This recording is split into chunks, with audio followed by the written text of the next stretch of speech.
Journalist TV న్యూస్కి స్వాగతం. నా పేరు వరుణ్. ఈ డీటెయిల్స్. రాష్ట్రంలో కాంగ్రెస్ ప్రభుత్వం హామీల అమలు విషయంలో చేతులెత్తేసిందా? ముఖ్యమంత్రి రేవంత్, డిప్యూటీ సీఎం బట్టి విక్రమార్కమల్లు, అదేవిధంగా మంత్రివర్గ సహచరులు రాష్ట్ర ఆదాయ వనరులపై ఏకరువు పెడుతున్నారా? ప్రభుత్వ తప్పిదాలను ఎత్తి చూపేందుకు కృషి చేస్తున్నారా? తప్ప తాము ఇచ్చిన హామీలను ఎప్పట్లాగా అమలు చేస్తామన్న మాటలను దాచేస్తున్నారు. ఎన్నికల సమయంలో హామీలను హోరెత్తించిన కాంగ్రెస్ పెద్దలు మోగునము పాటిస్తున్నారు. రైతు రుణమాఫీ, రైతు భరోసా, మహిళల పథకం కింద ఇస్తామన్న 2500 రూపాయల ముచ్చట మోగబోయాయి. అవకాశం దొరికినప్పుడల్లా ముఖ్యమంత్రి రేవంత్ రెడ్డి నెలవారీ వచ్చే ఆదాయం అప్పులను వెళ్లే వేస్తున్నారు. ఇక ఇందు మూలంగా కాంగ్రెస్ ప్రభుత్వం చెప్పేది ఏమిటంటే అనే విషయంపై journalist TV CEO Mareddy Nagender Reddy విశ్లేషణ. ప్రతి నెల రాష్ట్ర ప్రభుత్వానికి 18,000 నుంచి 18,500 కోట్ల రూపాయల ఆదాయం ఉంది. ప్రతి నెల రాష్ట్ర ప్రభుత్వానికి 18,000 నుంచి 18,500 కోట్ల రూపాయల ఆదాయం ఉంది. ఓ నెల 200 ఎక్కువ, 200 తక్కువ. ఇది ప్రతి నెల ఆదాయం. 6,500 కోట్ల రూపాయలు ప్రభుత్వ ఉద్యోగస్తుల జీతభత్యాలు, పెన్షన్లు, అవుట్సోర్సింగ్, కాంట్రాక్ట్ ఏదన్నా అనుకోండి, మీకు ప్రతి నెల జీతభత్యాలు ఇవ్వడానికి 6,500 కోట్లు పోతున్నాయి. ఇంకొక 6,500 కోట్లు అయ్యగారు చేసిన అప్పులకు తప్పులకు ప్రతి నెల 10 తారీఖు లోపల కట్టాల్సి వస్తుంది. 7 లక్షల కోట్ల అప్పులు చేసిండు, కాళేశ్వరం లాంటి తప్పులు చేసిండు. ఈ రెండింటి కలిపి, ఈ అప్పులకు తప్పులకు కలిపి, ఇష్టం ఉన్నా లేకపోయినా, నాకు నచ్చినా నచ్చకపోయినా ఆయన నాకు ఇచ్చిన నజరానా ఏందయ్యా అంటే ప్రతి నెల 6,500 కోట్ల రూపాయలు నేను అప్పులోకి కట్టాల్సిందే. నేను ఒక పూట ఉపాసం పండినా బ్యాంకులో, రిజర్వ్ బ్యాంకులో పడగానే వాళ్ళే గుంజుకుంటారు, నన్ను అడగను కూడా అడగరు. ఇది ఒక డబ్బాన ఆదాయం. ఇందులో ప్రతి రూపాయి పడంగానే 1 తారీఖు నుంచి 10 తారీఖు లోపల ఈ అప్పులు ఇచ్చిన బ్యాంకులు, రిజర్వ్ బ్యాంకు నుంచి అటే తీసుకొని పోతారు. 6,500 అటు పోయినాయి. మీరు మా బంధువులు, ఆత్మబంధువులు కాబట్టి 6,500 కోట్లు మీ ఉద్యోగస్తులకు ఇస్తున్నా. 13,000 కోట్ల రూపాయలు అయిపోయినాయి. ఇక నా దగ్గర ఎంత మిగిలిందా అంటే 5,000 నుంచి 5,500 కోట్లు. ఇక నేను మిమ్మల్ని అడుగుతున్నా, ఈ 5,000 నుంచి 5,500 కోట్లల్లా షాదీ ముబారక్, కళ్యాణ లక్ష్మి, పెన్షను, రైతు రుణమాఫీ, రైతు భరోసా, ఇట్లా 25-30 ప్రభుత్వ సంక్షేమ పథకాలు ఉన్నాయి. ఇవి కాకుండా అర్ధాంతరంగా ఆగిపోయిన కాళేశ్వరం కట్టాలి, కూలిపోయిన శ్రీశైలం లెఫ్ట్ బ్యాంక్ కెనాల్ని కట్టాలి, పాలమూరు రంగారెడ్డి ఎత్తిపోతలు కట్టాలి, రీజనల్ రింగ్ రోడ్కు నిధులు ఇవ్వాలి. ఈ రాష్ట్రంలో ఏం అభివృద్ధి చేయాలన్నా కూడా ఇందులో నుంచే తీయాలి. ఇక నాకున్న వెసులుబాటు 5,000 నుంచి 5,500 కోట్లు. నేను ఇచ్చిన గ్యారంటీలు కానీ, అంతకుముందు నుంచి వచ్చిన వారసత్వం కానీ, ఇవన్నీ కలిపితే నాకు ఇంకొక 18,000 కోట్లు కావాలి. వాస్తవంగా ఆయన కాంట్రాక్టర్లకు అగ్రిమెంట్లు చేసిండు, ఆయన కమిషన్లు తీసుకొని ఆయన వెళ్ళిపోయిండు.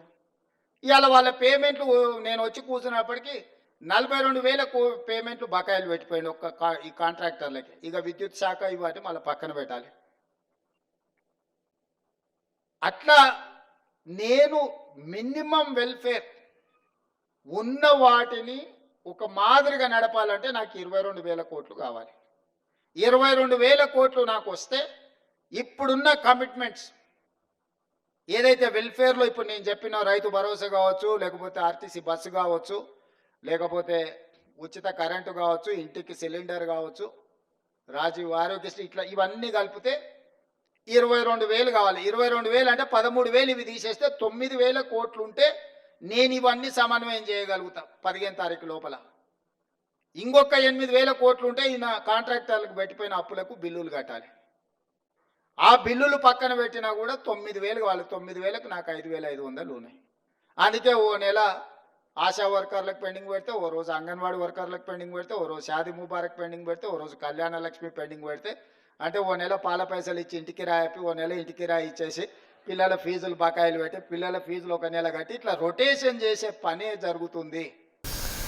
మార్పు కావాలి, కాంగ్రెస్ రావాలి అనే నినాదంతో వివిధ వర్గాల ప్రజలను తమ వైపు తిప్పుకొని 2023 ఎన్నికల్లో 9 ఏళ్ల పాటు ఏకఛత్రాధిపత్యంగా పరిపాలించిన తెలంగాణ రాష్ట్రాన్ని కాదని బీఆర్ఎస్ పార్టీని ఓడించి ప్రజలు కాంగ్రెస్ పార్టీ పట్టం కట్టారు. వాస్తవంగా బీఆర్ఎస్ పార్టీ ఓడిపోయింది అనే దానికన్నా కొన్ని వర్గాల ప్రజలు ఓడించారని చెప్పొచ్చు. ఆ పదం ఎందుకు అంటున్నామంటే, కాంగ్రెస్ పార్టీ గెలుపు కన్నా బీఆర్ఎస్ పార్టీ నేతల వ్యవహార శైలి వల్లనే ఓడిపోయారనేది వాస్తవాంశం.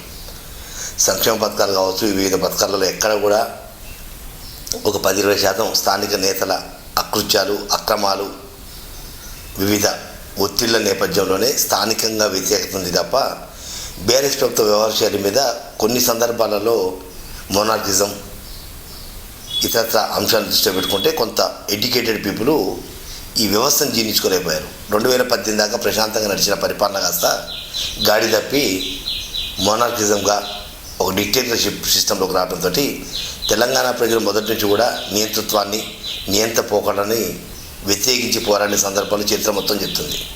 ఆనాటి నిజాం నవాబులు కావచ్చు, గతంలో కావచ్చు, లేదా తెలంగాణ సాయుధ పోరాటం, రకరకాల ఏ పోరాటాలు చేసినా నియంతృత్వానికి, నియంత పోకడకు వ్యతిరేకంగా ఉద్యమించిన గడ్డ తెలంగాణ.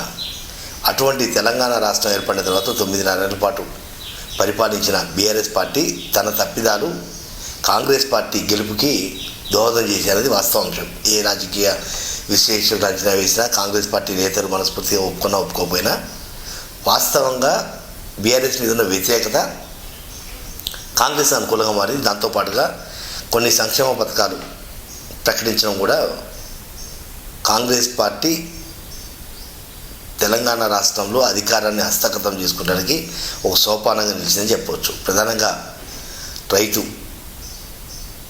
రుణమాఫీ కావచ్చు, లేదా రైతు భరోసా కావచ్చు, ఇతరత్ర పథకాలు ఏదైతున్నాయో, మహిళలకు 2,000 కావచ్చు, ఉచిత బస్సు సౌకర్యం కావచ్చు, 6 గ్యారెంటీ పథకాలు ఏవైతున్నాయో, సిలిండర్ 500 రూపాయల లెక్క, ఉచిత కరెంటు, ఇవన్నీ కూడా కొన్ని వర్గాలని తమ వైపు తిప్పుకునేందుకు, అదే సమయంలో బీఆర్ఎస్పై ఉన్న వ్యతిరేకత, ఇవన్నీ కూడా కలగూర గంపలాగా కాంగ్రెస్ పార్టీ అధికారాన్ని హస్తగతం చేసుకునేందుకు దోహదం చేసింది. తీరా 15 ఏళ్ళు పూర్తయిపోయి కాంగ్రెస్ పరిపాలన ఒక అడుగు ముందుకి 3 అడుగులు వెనక్కి అనే సందంగా తయారైంది. ఆర్థిక పరిస్థితి అనుకూలంగా లేకపోవడం వల్లనే మేము పథకాలు అమలుపరచలేకపోతున్నామంటూ అటు ముఖ్యమంత్రి రేవంత్ రెడ్డి కానీ, ఇటు ఉప ముఖ్యమంత్రి మల్లుబట్టి విక్రమార్క కానీ, వీళ్ళు వివిధ మంత్రులు కూడా అడపాదడప ప్రసంగాలలో ప్రజలను కొంత ఎడ్యుకేట్ చేసేందుకు, లేదా తమ తప్పిదాలు ఏమి లేవండి, కేవలం ఆర్థిక వనరులు అందుబాటులో లేకపోవటం, గత ప్రభుత్వ వైఫల్యం వలన 7 లక్షల కోట్లు అప్పు చేయటం వలన మేము ఇన్ని ఇబ్బందులు పడుతున్నామని చెప్పక లేదా ప్రజల్ని కొంత ఎడ్యుకేట్ చేసేందుకు ప్రయత్నం చేస్తున్నారు. కానీ అది సరైన దిశ నిర్దేశం అయితే కాదు. ఎందుకంటే ఏదైనా హామీలు ఇచ్చినప్పుడు ఆర్థిక వనరులు ఎంత రాబడి, ఎంత పోబడి, వడ్డీలు ఎంత, అసలు ఎంత, ఇవన్నీ లెక్కలేసుకునే ఏ రాజకీయ పార్టీ అయినా హామీలు గుప్పించడం సర్వసాధారణం. కానీ బడ్జెట్ అంచనా వేయకుండానే, బడ్జెట్ ఆలోచన లేకుండానే ఏకపక్షంగా కొండ మీద కోతినైనా పట్టుకొస్తామని హామీలు ఇచ్చి ఆ హామీలు నెరవేర్చడంలో కుప్పిగంతులు వేయడం అనేది ప్రస్తుతం కాంగ్రెస్ ప్రభుత్వం చేస్తున్న పని. గత 15 ఏళ్ళ నుంచి కూడా పథకాల అమలు విషయంలో ఒకే ఒక్క ఏకైక పథకం పూర్తి స్థాయిలో అమలైంది. అది ఉచిత బస్సు. ఉచిత బస్సు ఉచితానుసారంగా ఆర్టీసీకి ఇమీడియట్గా డబ్బులు కట్టే పరిస్థితి లేదు కాబట్టి అలా నెట్టుకుంటూ వస్తూ 15 నెలల నుంచి కూడా ప్రస్తుతానికి ఉచిత బస్సు అయితే ప్రశాంతంగా సక్సెస్ఫుల్గా నడుస్తుంది. ఈ కరెంట్ అంటామా, దాని అప్పులు ఎన్ని వేల కోట్లు ఉన్నాయో అది కాంగ్రెస్ ప్రభుత్వం తెలుసు, వివిధ రాజకీయ పార్టీ నేతలకు కూడా తెలుసు. సిలిండర్లు అంటామా, అది కూడా చాలా అడపదడప పల్లెటూళ్ళలో 500 రూపాయలు సిలిండర్ అంటే ఇంకొక 300 సిలిండర్ అంటే పెద్ద పెనుభారమైన అంశాలేమి కావు. కానీ ఈ చిన్న తాయిలాలు ఇచ్చేసి అసలైన అంశాన్ని పక్కకు పెట్టేసి మా ఆర్థిక పరిస్థితి బాగాలేదంటూ సాక్షాత్తు ముఖ్యమంత్రి రేవంత్ రెడ్డి కావచ్చు, డిప్యూటీ సీఎం ఆర్థిక శాఖ మంత్రి బట్టి విక్రమార్క మల్లు కూడా మొత్తం లెక్కలు చెట్ట అయిపోయి 18,500 కోట్లు మాత్రమే పూర్తిగా ఆదాయం వస్తుంది. దాంట్లో 6,500 కోట్లు ఉద్యోగస్తుల జీతభత్యాలు, పెన్షన్లు, మిగిలిన 6,000 కోట్లు అప్పులకు వడ్డీలు కట్టడం సరిపోతుంది. ఇక మిగిలిందల్లా మాకు ఎంత అయ్యాయంటే ఒక 6,000 కోట్లు మిగులుతుంది. ఈ 6,000 కోట్ల నుంచే మేము సంసారాన్ని ఈదాలన్నట్టుగా రాష్ట్ర ప్రభుత్వాన్ని ముందుకు నడిపాలంటే ఈ 6,000 కోట్ల గతి. అందువల్ల మీరు అర్థం చేసుకోండి అనే ఒక ఆలోచన, లేదా ఇంకా మేము అప్పులు పట్టుకొస్తాం మీరు ఆమోదించండి, లేదా మేము 100 కోట్ల భూములు అమ్మేస్తాం మీరు మమ్మల్ని విమర్శించకుండా ప్రశాంతంగా ఆశీర్వదించండి అనే ఒక సిస్టమ్ని క్రియేట్ చేసేందుకు ప్రయత్నం చేస్తున్నారు. గత 6 నెలల నుంచి ఈ ఆర్థిక అంశాలని ప్రతి సభలో అటు ముఖ్యమంత్రి రేవంత్ రెడ్డి కావచ్చు, మంత్రివర్గ సహచరులు కావచ్చు, వీళ్ళందరూ కూడా ఎక్కడ అవకాశం ఉంటే అక్కడ ఈ 18,500 కోట్ల అంశాన్ని చెప్పుకుంటూ వస్తున్నారు. అంటే 18,500 కోట్ల అంశం మీకు ఇప్పుడు తెలిసిందా, లేదా హామీలు ఇవ్వకముందే తెలుసా, లేదా అవి తెలిసి కూడా అధికారం కోసం అబద్ధాలు ఆడారా అనేది కూడా సామాన్య ప్రజల నుంచి వస్తున్న ప్రశ్న. ఎందుకంటే రుణమాఫీనా సంకనాకి ఇచ్చారు, కేవలం 60% మంది మాత్రమే రుణమాఫీ చేశారు.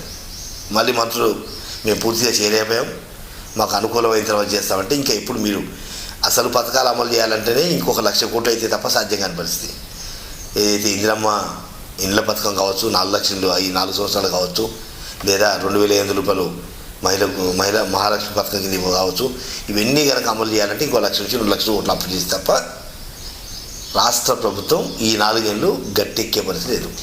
కానీ ఇంకా ఏదో రకంగా మభ్యపెట్టే ప్రయత్నం చేసి అటు ఉద్యోగస్తుల డిఎల్ కావచ్చు, పిఆర్సీ కావచ్చు, ఇదంతా మళ్ళీ అదనపు పెరగాలంటే ఒక రకంగా ముఖ్యమంత్రి రేవంత్ రెడ్డి మాకు 6,000 కోట్లు సరిపోవు, మినిమం ఇంకో 14,000 కోట్లన్నా నెలవారీగా అప్పులు చేస్తే మేము మీ పథకాలను, సంక్షేమ పథకాలని అమలు చేయగలుగుతామంటూ చెప్పకనే చెప్పేశారు. అంటే మొత్తం దీని మూలం ఏంటంటే మేము చేయలేము, చేయటానికి అవకాశం లేదు, గత ప్రభుత్వం అప్పులు చేసింది కాబట్టి మేము ఏమీ చేయలేని పరిస్థితిలో అచేతనావస్థలో ఉన్నామంటూ తాము ఇచ్చిన వాగ్దానాలని కప్పిపుచ్చుకునేందుకు, లేదా వాగ్దానాలని వాయిదాలు వేసేందుకు ముఖ్యమంత్రి రేవంత్ రెడ్డి ప్రయత్నిస్తున్నట్టుగా స్పష్టంగా కనపడుతుంది. ఎందుకంటే ఏదైనా ఒక అంచనా వేసేటప్పుడు ఒక 10 పైసలు అటో ఇటో ఒక ఇల్లు కట్టుకోవాలంటే, ఒక 10 లక్షల రూపాయలు ఇల్లు కట్టుకోవాలంటే ఇంకో 2-3 లక్షలు అదనంగా అప్పయ్యే అవకాశం తప్ప 10లో కాదు, ఇంకో 2-3 అదనంగా ఉంటుంది. అలాగే మీరు ఏదైతే ఎన్నికల మేనిఫెస్టోలో చెప్పిన పథకాల అమలు ఉందో అమల్ని లెక్కలు వేసుకొని ఏ కేటగిరీలో ఎంత అవుతుంది, రుణమాఫీ ఎంత అవుతుంది, లేదా రైతు భరోసా ఎంత అవుతుంది, ఇవన్నీ లెక్కలు వేసుకున్న తర్వాతనే మీరు రంగంలో దిగారు. తీరా అధికారంలోకి వచ్చిన తర్వాత గతంలో 4 లక్షల కోట్ల అప్పు అనుకున్నాం, ఇప్పుడు చూస్తే 7 లక్షల కోట్ల అప్పు ఉందంటే ఇదంతా జనాల చెవిలో పూలు పెట్టాలి తప్ప వేరే అంశం కాదు. మీరు ఏం చేసినా మీరు ఇచ్చిన హామీలు నెరవేర్చకపోతే ఇక కాంగ్రెస్ పార్టీని, కాంగ్రెస్ ప్రభుత్వాన్ని ప్రజలు నమ్మే పరిస్థితి లేదు. ఒకవేళ ఈ ప్రతిదీ విమర్శ అనుకుంటే దాన్ని సద్విమర్శగా చేసుకొని ఎలా అధిగమించాలని చెప్పి ఆలోచించాలి తప్ప విమర్శ చేసినోడల్లా మనకు వ్యతిరేకుడు అనేది మైండ్ సెట్ కనుక అలా ఫిక్స్ అయిపోతే మీడియా వ్యవస్థ కూడా ఏమీ చేయలేము.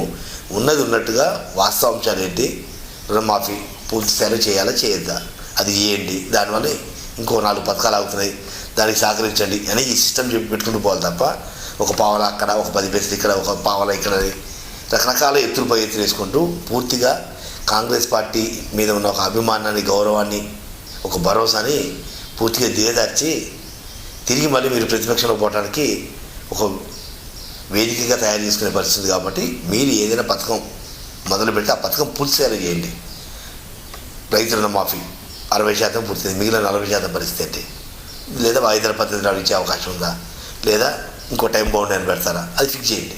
ఈ రైతు భరోసా ఉంది, ఇప్పటికి 3 ఎకరాలకే పరిమితమైంది, వాసి ఇంకొక 20 రోజులు అయితే 20 రోజులు 18 రోజులు అయితే మీరన్న మార్చి 30 రోజులు పూర్తి అయిపోద్ది. ఈ లోపల వేస్తారా వేయరా? ఇవన్నీ పక్కకు పెట్టి ఏదో ప్రజల్ని కొంచెం మభ్య పెట్టాలనో లేదా ప్రజల్ని ఇంకేదో చేయాలనో అనుకుంటే ఇవాళ రేపట్లో ఎవరు తెలివి తక్కువ వాళ్ళు ఎవరు అంతా తెలివి ఉన్న వాళ్ళే. చదువు రానోడు తెలివి చదువుకున్నోడు కన్నా ఎక్కువగా తెలివిగా మాట్లాడుతారు. కాబట్టి ఈ కుప్పిగంతుల మాటలు ఇవన్నీ వదిలిపెట్టేసుకొని సిస్టమ్ని ఏ రకంగా గాడిలో పెట్టాలి, ఉద్యోగస్తులకు ఏ రకంగా న్యాయం చేయాలి, రైతులకు ఏ రకంగా న్యాయం చేయాలి, వీటన్నిటిని కూడా క్రోడీకరించుకోకపోతే కాంగ్రెస్ ప్రభుత్వం వైఫల్య ప్రభుత్వంగా ప్రజలలో మరొకసారి నిలిచే అవకాశం ఉంది. కాబట్టి ఆ దిశగా కాకుండా వాస్తవ అంశాలు అసలు ఎలా ముందు ఒక స్కీమ్ని సక్సెస్ఫుల్గా చేయాలి, ఎలా చేయాలి, ఎట్లా చేయాలి, ఎన్ని రోజులు పడుతుంది, ఇవన్నీ లెక్కలు వేసుకొని అవుట్రైట్గా మీరు అమలు చేస్తే తప్ప ప్రజలు మిమ్మల్ని విశ్వసించే పరిస్థితి మాత్రం లేరనేది వాస్తవం.